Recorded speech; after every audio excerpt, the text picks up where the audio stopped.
दोस्तों,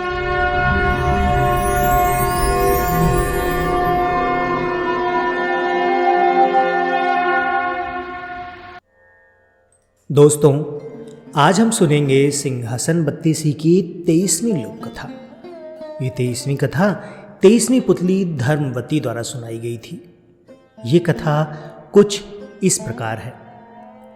एक बार राजा विक्रमादित्य दरबार में बैठे थे और दरबारियों से बातचीत कर रहे थे। बातचीत के क्रम में दरबारियों में इस बात पर बहस छिड़ गई कि मनुष्य जन्म से बड़ा होता है या कर्म से। बहस का अंत ही नहीं हो रहा था, क्योंकि दरबारियों के दो गुट हो चुके थे। एक कहता था मनुष्य जन्म से बड़ा होता है, क्योंकि मनुष्य का जन्म उसके पूर्व जन्मों का फल होता है। अच्छे संस्कार मनुष्य में वंशानुगत होते हैं। जैसे राजा का बेटा राजा हो जाता है, उसका व्यवहार भी राजाओं की तरह ही रहता है। कुछ दरबारियों का मत था कि कर्म ही प्रधान है। अगले कुल में जन्मे व्यक्ति भी दुर्व्यसनों के आदी हो जाते हैं और मर्यादा के विरुद्ध कर्मों में लीन होकर पतन की ओर चले जाते हैं।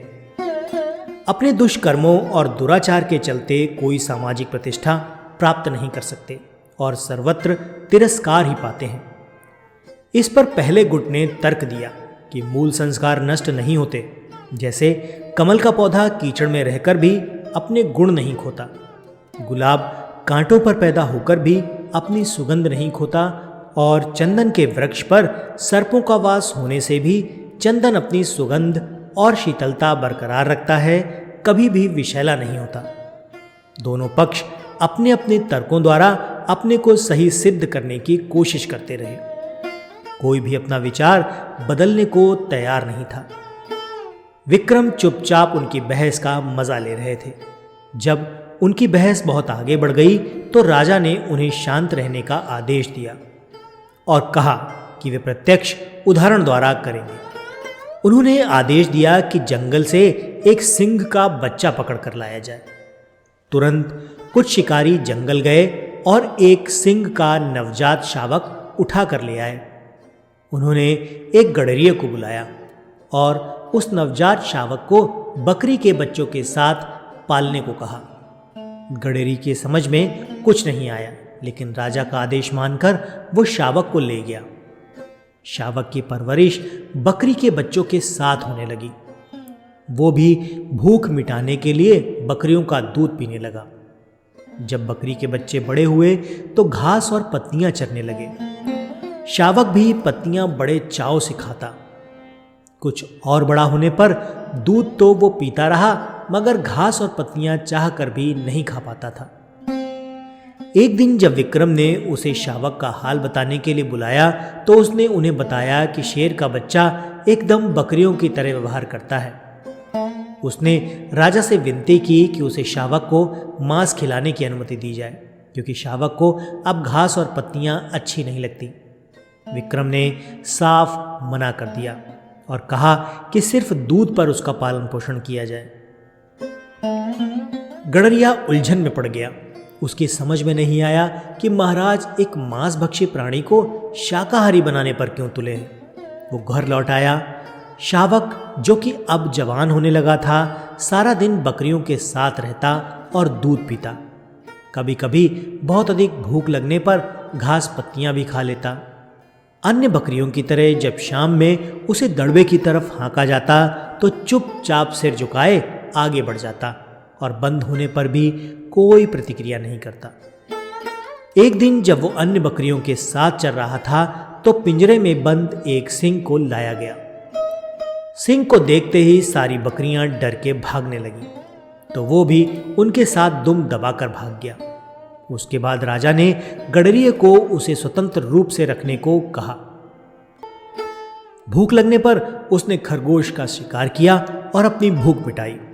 कुछ दिन स्वतंत्र रूप से रहने पर वो छोटे छोटे जानवरों को मारकर खाने लगा, लेकिन गडरिये के कहने पर पिंजरे में शांतिपूर्वक बंद हो जाता। कुछ दिनों के बाद उसका बकरियों की तरह भीरू स्वभाव जाता रहा। एक दिन जब फिर से उसी शेर को जब उसके सामने लाया गया तो वो डर कर नहीं भागा। शेर की दहाड़ उसने सुनी तो वो भी पूरे स्वर से दहाड़ा। राजा अपने दरबारियों के साथ सब कुछ गौर से देख रहे थे। उन्होंने दरबारियों को कहा कि इंसान की मूल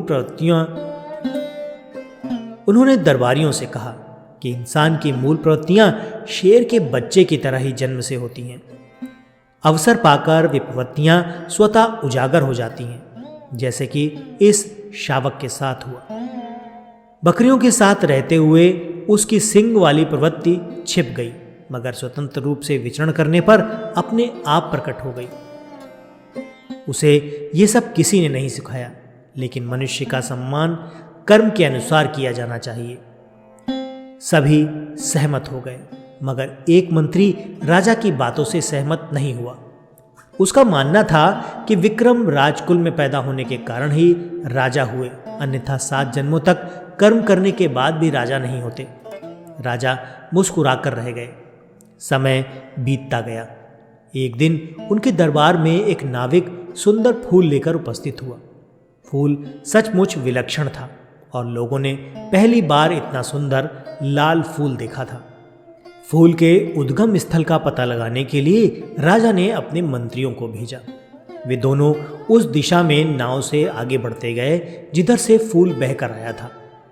नदी की धारा कहीं अत्यधिक संकरी और तीव्र हो जाती थी, कहीं चट्टानों के ऊपर से बहती थी।